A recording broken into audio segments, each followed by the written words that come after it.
இன்னைக்கு நம்ம 1 கொரிந்தியர் 10 தொடர்ச்சியா, தேவன் சோதனைக்கு மத்தியில எப்படி நம்ம வாழ்க்கையில மகிமைப்படுகிறார். நம்ம வாழ்க்கையில போராட்டங்கள், சோதனைகள் வரும்பொழுது, அவைகளை தாங்குவதற்கான அந்த திராணிய எப்படி நமக்கு கொடுக்கிறாரு. திராணிக்கு மேலாக நம்ம சோதிக்கப்பட அனுமதிப்பதில்ல அப்படிங்கிற இந்த வார்த்தையின் மூலமா, இன்னைக்கு நம்ம நெறைய விஷயங்கள இதில தியானிச்சுட்டு, அதுக்கு பிறகு அந்த 2ஆம் பகுதியாக விக்கிரக ஆராதனைக்கு விலகி ஓடுங்கள் அப்படிங்கிறத குறித்து நம்ம பார்ப்போம். வேற வாசிக்கிறோம், மனுஷருக்கு நேரிடுகிற சோதனையே அல்லாமல் வேறே சோதனை உங்களுக்கு நேரிடவில்லை. தேவன் உண்மையுள்ளவராய் இருக்கிறார்.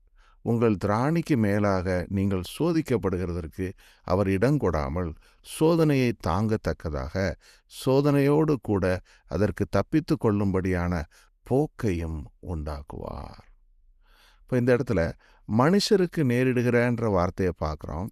அப்படின்னா என்ன அர்த்தம்னா, நமக்கு போராட்டங்கள், சோதனைகள், பிரச்சனைகள் வாழ்க்கையில் வரும் பொழுது, நமக்கு அது பிரத்யட்சமாக நம்ம அனுபவிக்கும்போது அது ரொம்ப பெருசாக தெரியுது. நம்ம மட்டும்தான் அப்படி கஷ்டப்படுறோம் அப்படின்னு நினைக்கிறோம். ஆனால் இந்த வசனம் நமக்கு சொல்லுது அப்படி இல்லை. எல்லார் வாழ்க்கையிலும் இது உண்டு. எல்லா மனுஷருக்கும் நேரிடுகிற அதே சோதனை தான் உங்களுக்கும் வருது, மற்றவர்களுக்கும் இருக்குது. சரி, அடுத்தது இன்னொன்று சொல்லுது, தேவன் உண்மை உள்ளவராக இருக்கிறார். நம்ம வாசிக்கிறோம், கர்த்தர் அவர் பொய் சொல்ல மாட்டார், அவர் மனம் மாற மனுஷர் இல்லை என்று சொல்லி. அப்போது தேவன் உண்மை உள்ளவராய் இருக்கிறாரு. ஆகையினால நம்ம வாழ்க்கையில் சோதனைகள் வந்தாலும் அவைகள் எல்லாவற்றிலும் தேவன் உண்மை உள்ளவராய் இருந்து நம்மை காத்து கொள்ளுகிறாரு. அடுத்தது, உங்கள் திராணிக்கு மேலாக சோதிக்கப்படுகிறதற்கு இடம் கொடார் என்று சொல்லும் பொழுது நம்ம என்ன புரிந்து கொள்கிறோம்னா, நம்ம லைஃப்பில் ஒரு மெஷர், சோதனை வருவதற்கான ஒரு அளவுகோல் இருக்குது. அந்த அளவுகோலை தேவன் கண்ட்ரோல் பண்ணுறாரு. அவருடைய அனுமதிக்கு மிஞ்சி நம்ம வாழ்க்கையில் பிரச்சனைகள் வர முடியாது. அது மாத்திரமல்ல, அதிலிருந்து வெளியில் வருவதற்கான இடத்தையும் அவர் உண்டாக்குவார் என்று. அப்போது இதை நம்ம ஒரு உதாரணத்தின் மூலமாக எளிமையாக பார்க்க முடியுது. யோபுவை சோதிக்கும்படி சாத்தான் கர்த்தரை நோக்கி அவன் கேட்டுக்கொண்ட பொழுது, கர்த்தர் என்ன சொன்னார்? கர்த்தர் சாத்தானை நோக்கி, இதோ அவனுக்கு உண்டானவைகள் எல்லாம் உன் கையில் இருக்கிறது, அவன் மேல் மாத்திரம் உன் கையை நீட்டாதே என்றார். அப்பொழுது சாத்தான் புறப்பட்டு போனான். இப்போ யோபுவை பற்றி கர்த்தர் என்ன சொன்னார்? என் பக்தன் யோபுவின் மீது நீ கண் வைத்தாயோ, உத்தமனும் சன்மார்க்கனும் கர்த்தருக்கு பயந்து தீமையை விட்டு விலகுதல யோபுவுக்கு நிகரானவன் ஒருவனும் இல்லை என்று கர்த்தர் ஒரு மனிதனை குறித்து விழுந்து போன சாத்தான் இடத்துல கேட்குறாரு. அப்போது அந்த இடத்துல நம்ம பார்க்குறோம், அவன் சொல்கிறான், சும்மாவா அவன் உங்களுக்கு கீழ்ப்படிஞ்சு நடக்கிறான் ஆண்டவரே, அவனுக்கு உண்டானவைகளை கை வைங்கன்னு சொன்னப்போ ஆண்டவருங்க அனுமதி கொடுக்குறாரு. அவனுக்கு உண்டானவைகள் உன் கைகளில் இருக்கிறது. ஏன்னா சாத்தான் சொன்னால், அவனுக்கு நீங்கள் கொடுத்துருக்கிறதுனால, அவனுக்கு உடைமைகள் நிறைய இருப்பதுனால உங்களுக்கு பக்தி விசுவாசமாக இருக்கிறான். அப்போது சாத்தானுடைய கணிப்பு நல்ல ஒரு க்ளீனாக பார்த்தீங்கன்னா, அவன் பார்க்குறான், ஒரு மனுஷன் ஆண்டவருக்கு லாயலாக இருக்கிறான்னா என்ன அர்த்தம்? அவன் நல்ல ஆண்டவர்கிட்டருந்து நிறைய ப்ராப்பர்ட்டி, வெல்த்து, ஹெல்த்து எல்லாம் இருக்கிறதுனால தான் அவன் கீழ்ப்படுகிறான்றது சாத்தானுடைய அந்த வாதம். அப்போது ஆண்டவர் இதை சொல்கிறார். சரி, இப்போது முதல் சோதனைகள் எல்லாம் முடிக்கிறான் சாத்தான். போய் எல்லாமே பண்ணிவிட்டு யோபுவனுடைய வாழ்க்கையிலிருந்து எல்லாத்தையும் எடுத்து போட்டப்போவும் யோபு உத்தமத்திலே நிலைத்திருந்தார். அவர் சொன்னார், கர்த்தர் கொடுத்தார், கர்த்தர் எடுத்தார், கர்த்தருடைய நாமத்துக்கு ஸ்தோத்திரம். அப்போது என்னுடைய வெல்த்துக்காக நான் ஆண்டவரை நம்பி இருக்கல, கர்த்தரோடு எனக்கு உறவு இருக்குது அப்படிங்கிறத தெளிவாக அவருடைய வாழ்க்கை காண்பித்தது. அப்போது சாத்தான் அந்த சோதனையில் அவன் தோற்று போனான். யோபு தோக்கலை, சாத்தான் தோற்று போனான். அடுத்தால மறுபடியும் 2வது சோதனைக்கு பெர்மிஷன் கேட்குறான். அந்த பெர்மிஷன் போது கர்த்தர் என்ன சொன்னார் அவனுக்கு? சாத்தான் கர்த்தருக்கு பிரதிவிரோதமாக சொல்கிறான், தோலுக்கு பதிலாக தோலையும் தன் ஜீவனுக்கு பதிலாக தனக்கு உண்டானவைகள் எல்லாவற்றையும் மனுஷன் கொடுத்து விடுவான். பார்த்தீங்களா? நீங்கள் ப்ராப்பர்ட்டியில் கையை வச்சிங்க, பைய வைக்க எனக்கு அனுமதி கொடுத்தீங்க, நான் கையை வச்சேன், எல்லாத்தையும் எடுத்துக்கொண்டேன். ஆனாலும் அவன் உத்தமத்தில் நிலைத்திருந்தான். ஆனால் மனுஷனுக்கு என்ன உண்டாகும் தெரியுமா? அவனுடைய சரீரத்தில் ஒரு பிரச்சனை வந்துச்சுன்னா, ஒரு நோய் வந்துச்சுன்னா, ஒரு ப்ராப்ளம் ஏதாவது வந்துச்சுன்னா அவன் என்ன செஞ்சிருவான்? அவன் எல்லாத்தையும் கொடுத்துருவான். அப்படின்னு அர்த்தம், உங்களை மறுதளித்துருவான் தான் சொல்கிறான். ஆனாலும் நீர் உம்முடைய கையை நீட்டி அவன் எலும்புகளையும் அவன் மாம்சத்தையும் தொடுவீரானால், அப்பொழுது உமது முகத்துக்கு நேரே உம்மை தூஷிக்கானா பாரும் என்றான். அப்போ கர்த்தர் சரீரத்துல நோயை அனுமதித்த உடனேயே ஒரு மனிதனுக்கு கர்த்தர் மேல வெறுப்பு வந்துவிடும். ஏன் இந்த ஆண்டவர் என்னை சுகமாக்கலை, அல்லது ஏன் எனக்கு இப்படி கொடுத்தாருன்னு சொல்லிட்டு மனுஷன் கர்த்தரை வெறுத்து விடுவான், தூஷிக்க ஆரம்பித்து விடுவான் என்பது சாத்தானுடைய வாதம். அப்போ கர்த்தர் சாத்தானை நோக்கி சொல்றாரு, இதோ அவன் உன் கையில் இருக்கிறான், ஆகிலும் அவன் பிராணனை மாத்திரம் தப்ப விடு என்றார். அப்போ இந்த 2வது முறை கர்த்தர் சொன்ன வார்த்தையிலையும் நம்ம பார்க்குறோம், அவனுடைய பிராணனை மாத்திரம் தப்ப விடு. அப்போது ஒரு போக்கை உண்டாக்குறாரு பாருங்க. முதல் முறை சாத்தான் சோதிக்க அனுமதி கேட்டப்போ முழுவதும் அவனை ஒப்பு கொடுத்துருந்தான்னு வைங்க, என்ன ஆயிருக்கும்? அவனுடைய ப்ராப்பர்ட்டி போனது மட்டும் இல்லை, சரீரத்துலேயும் நோய் வரும் பொழுது அந்த இடத்துல அது யோபுவால் தாங்க முடியாத ஒரு பாரமாக மாறி அவர் விசுவாசத்தை இழந்து போகாதபடிக்கு கர்த்தர் என்ன செய்கிறாரு? அவனுடைய சரீரத்தில் கை வைக்க அனுமதிக்கவே இல்லை. ஒரு அளவில் தான் அந்த பிரச்சனைகள் வந்தது, சரீரத்தில் ஒன்றும் இல்லை. அடுத்து பார்க்குறோம், 2வது சோதனையில் சரீரத்துக்கு அனுமதி கொடுக்குறாரு, ஆனால் ஜீவனில் கை வைக்கக்கூடாதுன்னு சொல்லிட்டார். அப்போது இது எதை காண்பிக்குதுன்னா, நமக்கும் இதே மாதிரி வரக்கூடிய பெரிய போராட்டங்கள் வாழ்க்கையில் பார்த்துருப்போம். அடுக்கடுக்காக சோதனைகள் வருவது போல், ஒன்று மாற்றி ஒன்று. அந்த மாதிரி வரும்போதெல்லாம் பார்த்திங்கன்னா, நம்ம விசுவாசத்தில் நம்ம கர்த்தருக்குள்ளே இருப்பதுனால ஒன்றை தெளிவாக காண முடியுது. நமக்கு கொடுக்கப்பட்ட பிரச்சனைகளுடைய அளவு ஒரு நிர்ணயிக்கப்பட்டது, அதற்கு மேலே வருவதற்கு அவர் அனுமதிப்பதில்லை. அந்த கொடுக்கப்பட்ட அளவே ரொம்ப கடினமாக தோன்றும், நம்மளால் தாங்கிக் கொள்ளவே முடியாத பிரச்சனை மாதிரி தான் இருக்கும். ஆனால் நம்ம தெரிந்து கொள்கிறோம், கர்த்தர் நம்மளுக்கு அனுமதிச்சிருக்கிற சோதனை நம்மளால் தாங்கக்கூடிய ஒன்று தான், அதைத்தான் நமக்கு கொடுத்துருக்கிறாரு என்று புரிந்து கொள்கிறோம். ஸோ இது ஒரு உதாரணம். அடுத்த உதாரணம் என்னென்னா, லூக்கால வாசிக்கிறோம். இது பேதுருவுக்கு வந்த சோதனை. இப்போது பேதுரு கர்த்தருக்கு உண்மை உள்ளவராக இருக்கிறாரு, கர்த்தரோடு கூட மரிக்கவும் அவர் ஆயத்தமாக இருந்தார். ஆனால் அவருக்குள்ளேயே ஒரு பய உணர்வு, தேவனை மறுதலிக்கக்கூடிய ஒரு உணர்வு இருக்கிறத அவருக்கு தெரியவில்லை. அதை கர்த்தர் என்ன செய்கிறாரு? அவருக்கு உணர்த்தும்படியாக சாத்தானுக்கு அனுமதி கொடுக்கிறார். பார்த்தீங்கன்னா அதில் பின்னும் கர்த்தர், சீமோனே சீமோனே, இதோ கோதுமையை சுளுகினால் புடைக்கிறது போல சாத்தான் உங்களை புடைக்கிறதற்கு உத்தரவு கேட்டுக்கொண்டார். இதில் உங்களைன்னு போட்டிருக்கு. அப்போ பேதுருவை மாத்திரமல்ல, இயேசு கிறிஸ்துவனுடைய 12 அப்போஸ்தலர்களையும் புடைக்கிறதுக்கு அனுமதி கேட்கிறான். அப்போ இந்த இடத்துலையும் பார்த்தீங்கன்னா, சாத்தானால் டைரக்டாக அவங்க வாழ்க்கையை தொட முடியல. கர்த்தர் அவங்கள சுற்றி வேலி அமைத்து பாதுகாத்து கொண்டிருக்கிறாரு. அப்போ அவர்கிட்ட போய் அனுமதி கேட்குறான், எனக்கு அனுமதி கொடுங்க. இந்த அனுமதியை எதன் பேசிஸில் கொடுங்கன்னு கேட்குறான். அவங்க தப்பு பண்ணியிருக்காங்க, நான் பிரச்சனை கொடுக்கணும்னு சொல்லலை பாருங்கள். ஏன்னா கர்த்தர் அவருடைய வார்த்தையினால் அவங்கள காத்து கொண்டார். நீங்கள் எல்லோரும் சுத்தமாக இருக்கிறீங்கன்னு சொன்னார். ஆகையினால சாத்தானால் நேரடியாக அவங்க வாழ்க்கையை தொட முடியலை. ஆனால் ஒரு நீதியின் நிமித்தம் அனுமதி கேட்குறான். இது என்ன நீதி? இந்த இடத்துல கர்த்தர் தன்னுடைய 12 அப்போஸ்தலர்களையும் அவருடைய பாதையில் நடப்பதற்கு புடமிடுவதற்கு அவர் சித்தமுள்ளவராக இருக்கிறார். அந்த சித்தத்தின்படி தான் போய் பெர்மிஷன் கேட்குறான், உத்தரவு கொடுங்க என்று கேட்கும்போது கர்த்தர் உத்தரவு கொடுத்தாரு. அதே நேரத்தில் 32ஆம் வசனத்தில் சொல்லியிருக்கு, நானோ உன் விசுவாசம் ஒளிந்து போகாதபடிக்கு உனக்காக வேண்டிக் கொண்டேன், நீ குணப்பட்ட பின்பு உன் சகோதரரையும் ஸ்திரப்படுத்து என்றார். அப்போது ஒரு விசுவாசியின் வாழ்க்கையில் வரக்கூடிய போராட்டம் அவனை புடமிடுவதற்கே. நம்ம புடமிடப்பட்ட பிறகு நம்ம அதை மற்ற சகோதர சகோதரிகளுக்கு சொல்கிறோம், எனக்கு இதே மாதிரி போராட்டம் வந்துச்சு, அதில் கர்த்தர் உதவி செஞ்சார், உனக்கும் செய்வார் என்று நம்பிக்கையோடைய சொல்லுகிறோம். நேற்று ஒரு சகோதரனோட பேசி கொண்டிருக்கும் போது எனக்கு எக்ஸாக்டாக அதான் வந்தது. 1 டேக்கு முன்னாடி என்னுடைய ஜாபில் ஒரு பிரச்சனை வந்தது. அந்த போராட்டத்தில் கர்த்தர் எனக்கு உதவி செஞ்சதை வைத்து நான் அவங்களுக்கு சொன்னேன், இதே மாதிரி எனக்கு நடந்தப்போ கர்த்தர் செஞ்சார், உங்களுக்கு செய்வார். இப்படி தான் நமக்கு சாட்சி உண்டாகும்படி கர்த்தர் சில சோதனைகளை அனுமதிக்கிறார் என்பதை புரிந்து கொள்கிறோம். அடுத்து 3வது உதாரணம். இது யாரு தெரியுமா? கர்த்தருடைய வசனத்துக்கு கீழ்ப்படியாதவர்களுக்கு வரக்கூடிய சோதனை. இது என்னன்னா, ஆகாபினுடைய வாழ்க்கையில் இருந்த ஒரு உதாரணம். இந்த ஆகாப் என்கிற ராஜா, இவர் என்ன செய்கிறாரு? ஒரு சைரோஃபினிஷியன் ஸ்திரீயை திருமணம் செய்து கொள்கிறாரு. எசபல் என்று சொல்லக்கூடிய ஏசபலை திருமணம் செய்து கொள்கிறாரு. கர்த்தருக்கு விரோதமாக விக்கிரக ஆராதனை செய்து ஜனங்களை பாவத்திலே இவர்கள் 2 பேரும் தள்ளி கொண்டிருக்கிறாங்க. இவர்களை குறித்து பலமுறை கர்த்தர் என்ன செய்கிறாரு? ஆகாபுக்கு முதல்ல நன்மையினால தன்னுடைய கரத்தை காண்பித்து அவனை மனம் திரும்பும்படி பல முறை செஞ்சார் கர்த்தர். அப்போ எல்லாம் ஆகாபு மனம் திரும்பவே இல்லை. அப்படி இருக்கும்போது அவன் வாழ்க்கையில் அவனுக்கு வந்த அழிவு.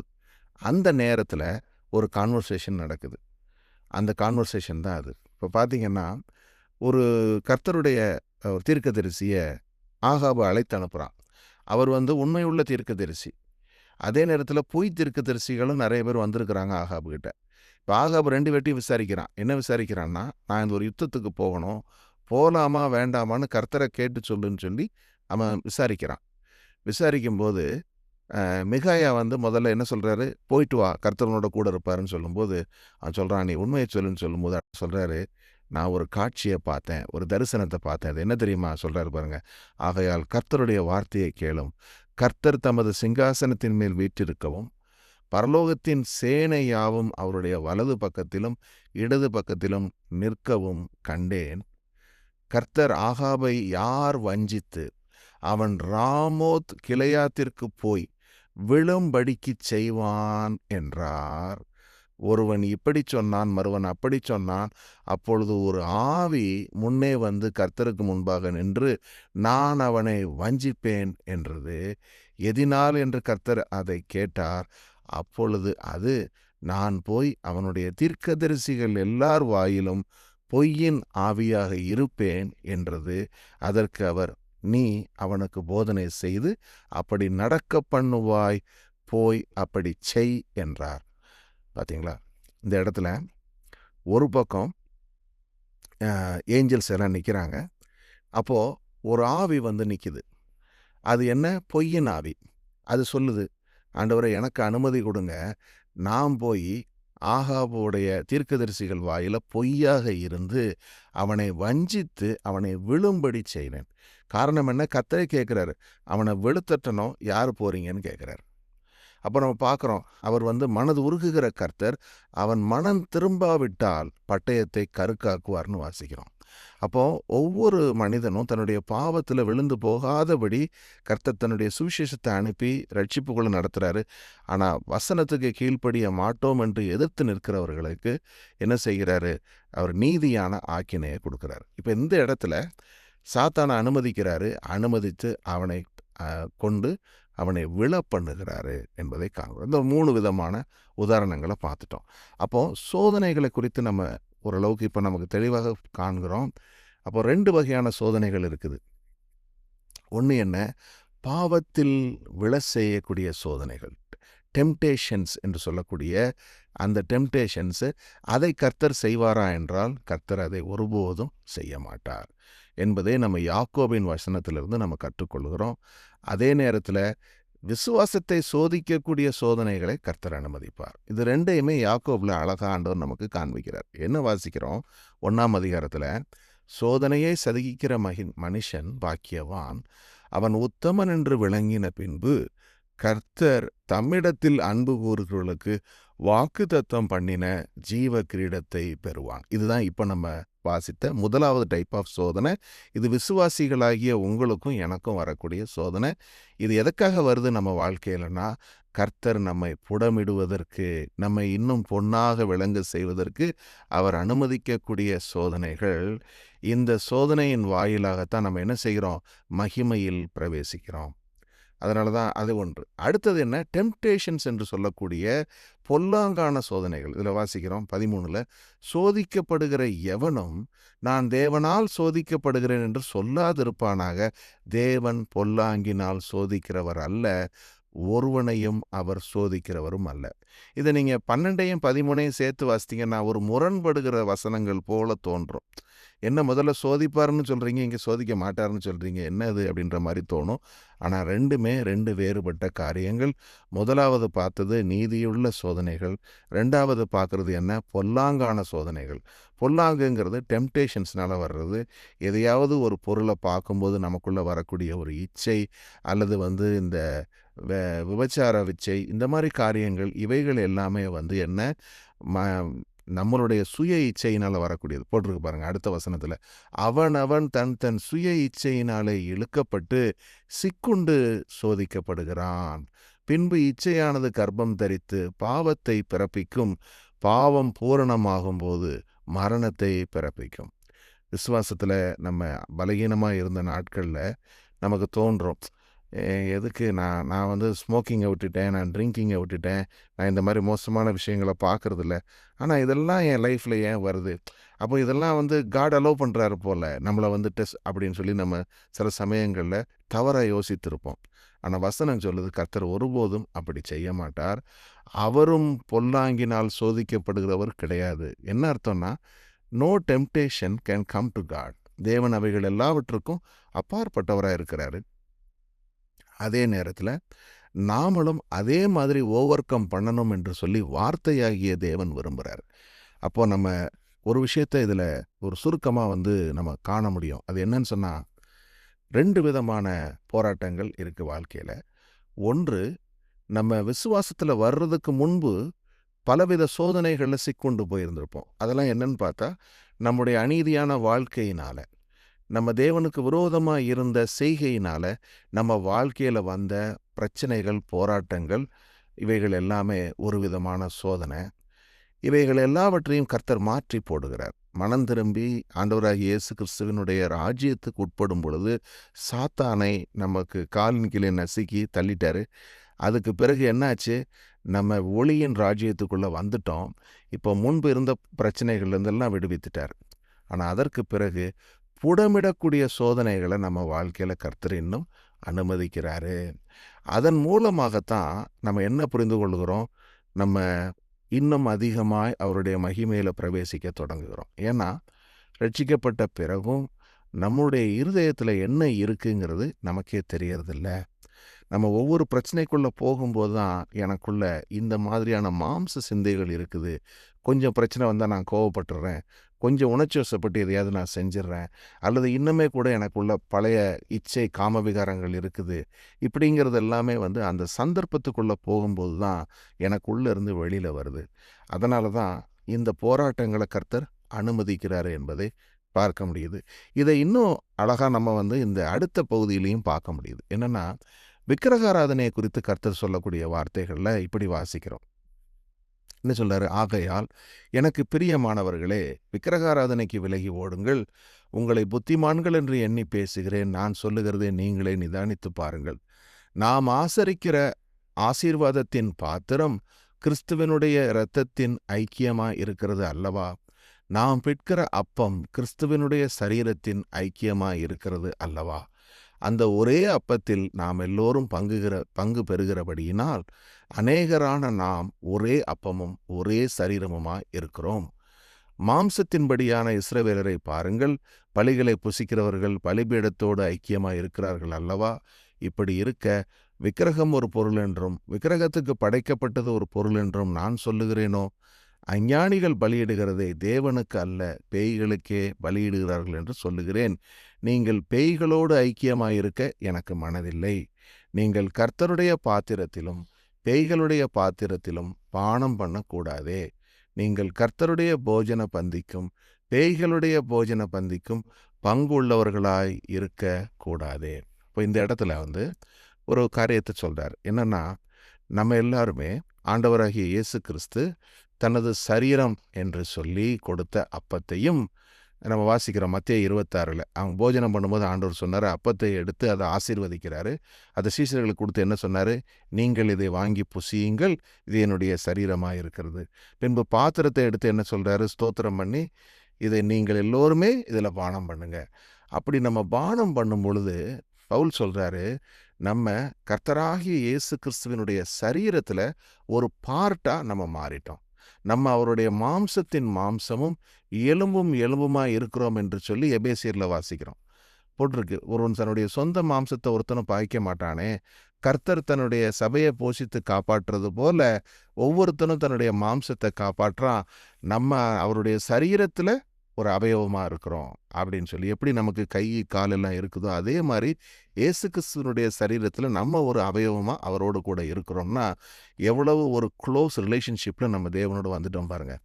அதான் பவுல் சொல்கிறாரு, அப்படி ஒரு ரிலேஷன்ஷிப்பில் இருக்கிற நீங்கள் ஒருபோதும் என்ன செஞ்சிடாதீங்க, விக்கிரகத்துக்கு படைக்கப்பட்ட அசூசியான எதையும் நீங்கள் உட்கொண்டு விடாதீங்க என்று சொல்லி சொல்கிறாரு.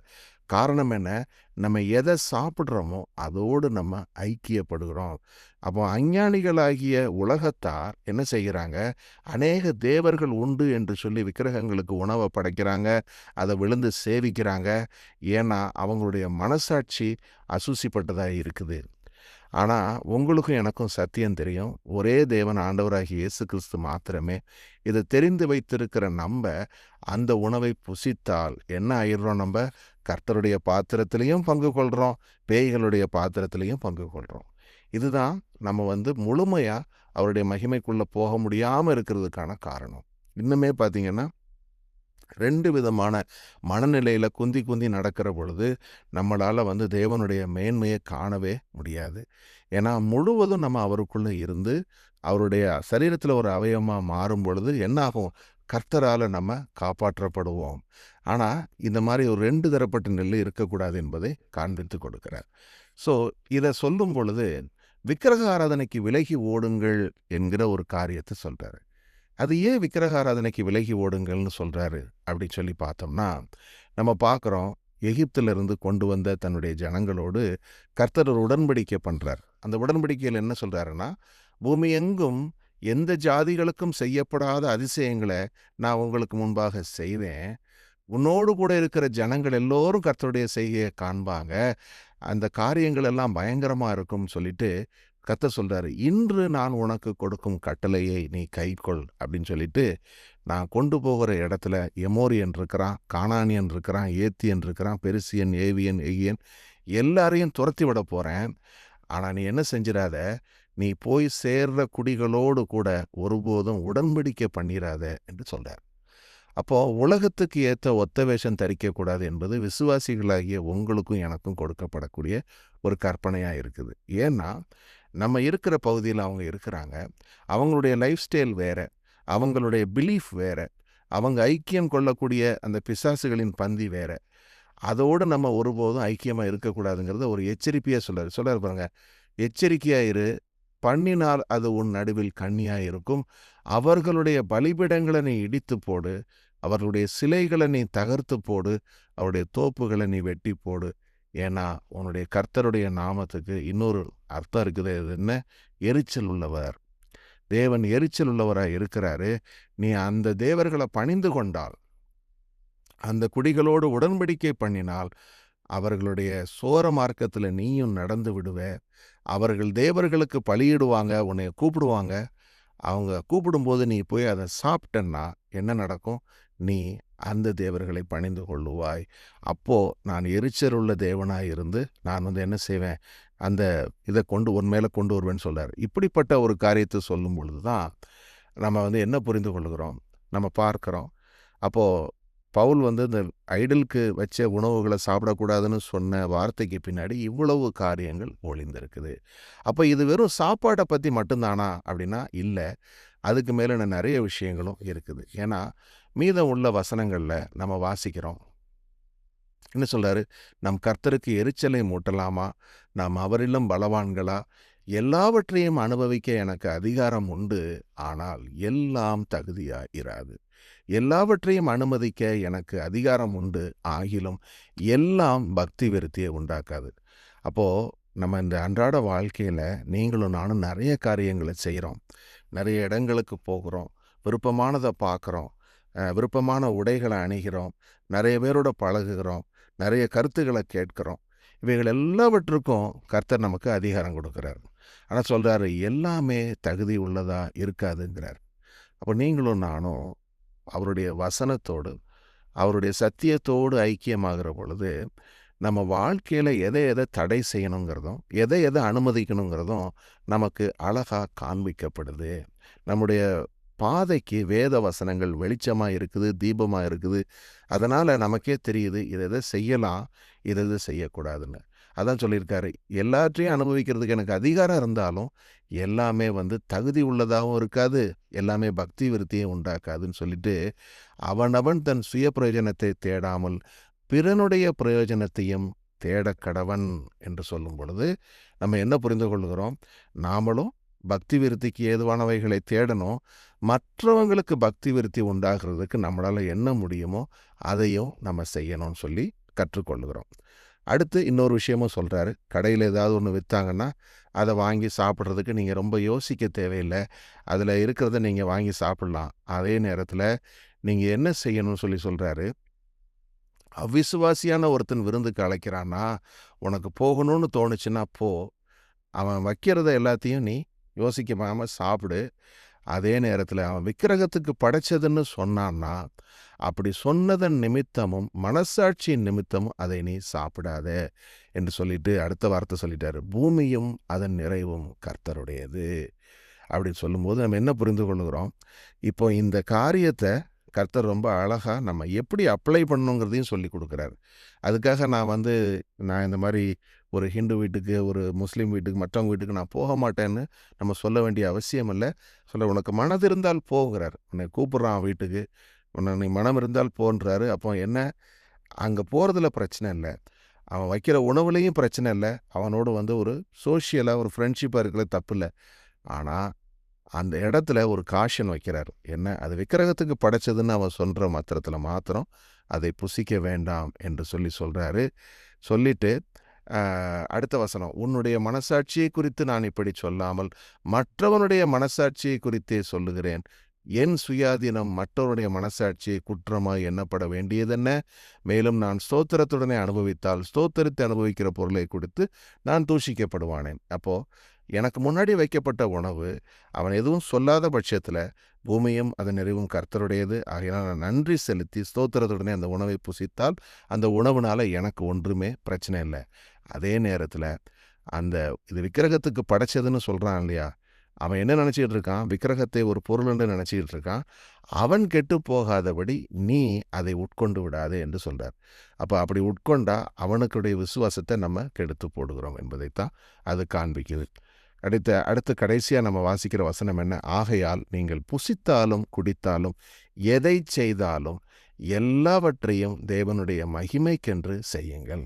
இது நான் ஜெபத்தில் ஒவ்வொரு நாளும் அடிக்கடி சொல்லக்கூடிய ஒரு வார்த்தை. ஆண்டவரே, நான் செய்யக்கூடிய இந்த காரியம் உங்களுக்கு மகிமையாக இருக்கட்டும். அப்போ என்னென்னா, நீங்களும் நானும் எதை செய்தாலும் அது வெறும் புசிப்பும் குடிப்பும் அல்ல. ஏன்னா நம்ம வாசிக்கிறோம், தேவனுடைய ராஜ்யம் என்பது புசிப்பும் குடிப்பும் அல்ல, அது நீதியும் சமாதானமும் பரிசுத்த ஆவியினால் உண்டாகும் சந்தோஷமுமாக இருக்கிறது. அப்போது ஆண்டவர் இங்கே வெறும் சாப்பிட்றதையும் குடிக்கிறதையும் பற்றி மட்டும் இவ்வளோ பெரிய டீச்சிங்கை கொடுக்கல. அவர் சொல்கிறார், உன்னுடைய வாழ்க்கையில் நீ எதை செஞ்சாலும் அது கர்த்தருடைய மகிமைக்கென்று செய். நான் ஒரு விஷயத்தை யோசிக்கிறேன்னா இது கர்த்தருடைய மகிமைக்காக இருக்குமா அல்லது ஒரு பொல்லாங்கான விஷயத்தை யோசிக்கிறேனா என்று பார்க்கும் பொழுது தெரிந்து விடுகிறது. அதே மாதிரி நான் செய்யக்கூடிய செயல்கள் அவருக்கு மகிமையாக இருக்கணும் என்று சொல்லி நம்ம வாழும் பொழுது இந்த நீதி நம்ம இடத்துல உண்டாகும், சமாதானமும் சந்தோஷமும் நம்மை விட்டு நீங்காது இருக்கும். அப்படிங்கிற இந்த காரியங்களை தான் கர்த்தர் இதில் சொல்கிறார். அப்போது இதில் நம்ம கற்றுக்கொள்ளக்கூடிய விஷயம், எப்படி சோதனைகள் வருது, அந்த சோதனைகளை தாண்டி போகிற போக்கை கர்த்தர் எப்படி உண்டாக்குறாரு. அதே நேரத்தில் பொல்லாங்கான சோதனைகள் கர்த்தரிடத்துலேருந்து வரலை, அது என்னுடைய அந்த பழைய சுபாவத்தினால என்னுடைய வாழ்க்கையில் வருது அப்படிங்கிறதையும் நம்ம அழகாக இதிலேருந்து கற்றுக்கொள்ள முடியுது. இதை கற்றுக்கொள்வது மாத்திரமல்ல, இப்போ நம்ம இதிலேருந்து என்ன பெற்றுக்கொள்கிறோன்னா, அன்றாட வாழ்க்கையில் ஆண்டவரே, நான் கடந்து போகிற பொழுதெல்லாம், நான் சோதனைகளுக்கு உட்படுகிற நேரத்தில் ஆண்டவர் என்னை காத்து கொள்ளுங்க என்று சொல்லி நம்ம ஜெபிக்கிறோம். ஆண்டவராக இயேசு கிறிஸ்து இரவில் கல்வாரி சிலுவைக்கு போகிறதுக்கு முன்னாடி ஜெபித்தார்.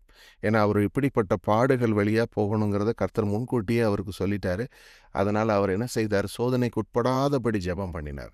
அப்போ அதே மாதிரி நம்மளும் ஜெபிக்கும் பொழுது பார்த்திங்கன்னா கர்த்தர் நமக்கு அழகாக அந்த காரியத்தை தாண்டி போகிற ஒரு இதை கொடுக்குறாரு. ஸோ அதை விசுவாசிகளாகிய நீங்களும் நானும் செய்யணும். அடுத்து இன்னொன்று இருக்குது, அது என்ன தெரியுமா, டே டு டே விஷயத்தில் எதை அவாய்ட் பண்ணணும்னு ஒன்றையும் அவர் நம்மகிட்ட சொல்லிகிட்டு இருக்கிறது இல்லை. ஆனால் அதுக்கு பதிலாக என்ன செய்கிறாரு, அவருடைய வசனத்தை கொடுக்குறார். இப்போ அவருடைய வசனத்தை நம்ம ஆராய்ந்து பார்க்கும் பொழுது மட்டும்தான் நம்ம வாழ்க்கையில் எதை செய்யலாம் செய்யக்கூடாதுங்கிற அந்த உண்மையான ஒரு தெளிவு நமக்கு உண்டாகுது. அதை நம்ம செய்யாமல் வசனத்தை தியானித்து அறிந்து கொள்ளாமல் நம்ம இருந்தோம்னு சொன்னால் நம்முடைய மனசாட்சி மறுபடியும் பழைய மாதிரியான வாழ்க்கையில் நடக்க தொடங்கிவிடும். அதனால் நம்ம வசனங்களை சொல்கிறத கேட்குறோம், மெசேஜஸ் கேட்குறோம், அதோடு நின்று விடாமல் சுயமாக வார்த்தைகளை தியானித்து அதை ஆராய்ந்து பார்க்கறதுக்கு அழைக்கப்பட்டிருக்கிறோம். அப்படி செஞ்சால் மட்டும்தான் நம்மளால் சோதனையிலிருந்து தப்ப முடியும். வாசிக்கிறோம் இல்லையா, வாலிபன் தன் வழிகளை எதனால் சுத்தம் பண்ணுவான்? தேவனே உமது வார்த்தையின்படி தன்னை காத்து கொள்வதனால் மாத்திரம்தானே. அப்போ மற்ற சோதனைகள் ஏராளம் இருக்குது வாழ்க்கையில். டெம்டேஷன்ஸ் என்று சொல்லக்கூடிய எக்கச்சக்கமான பிரச்சனைகள் நம்ம வாழ்க்கையில் டே டு டே வந்துக்கிட்டே இருக்கும். ஆனால் அதிலிருந்து நம்மளை ஓவர் கம் பண்ண வைக்கிறது அவரது வசனம்தான் என்பதை கற்றுக்கொள்கிறோம். ஆமேன்.